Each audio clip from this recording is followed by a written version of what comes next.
Ito kung pumasa siya sa ganun sa mata ni Coach Boyet. Pero actually, pare, medyo nako-compromiso siyempre dito si Coach Boyet. Oo, Siyempre, ha. for him, as a revered na college coach, professional PBA coach, champion coach, siyempre dito, mga ganitong klaseng player, dapat he has to prove sa mga tao na he belongs there sa MPBL. We're in a democratic country. Pwede, sige, laro ka, pero ilaban mo yung si Coach Boyet, ilaban mo sila Mayor Jel dyan kasi everybody's nakatingin sa'yo, nakatutok sa'yo. Kung magiging pang content lang, it defeats the purpose of you playing sa MPBL. Pero kung mapuprove mo sa kanila na, uy, capable, nakakalimang assist naman pala, pare. Nakaka-double, wag na ng double figure. Nakaka-score lang naman din, pero talagang passer siya. I mean, baka pwede pa.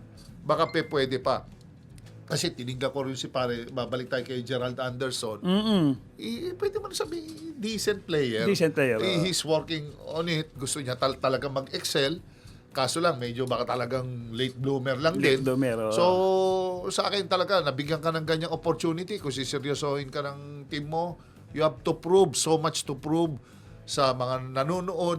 Yung respeto sa mga taong, alam mo naman sa Pilipino, pare, nasa dugo natin yung pagmamahal sa basketball. Mahal na mahal nila yan. Kaya naghahanap sila ng seriousness, di ba, pare, sa basketball. Yes.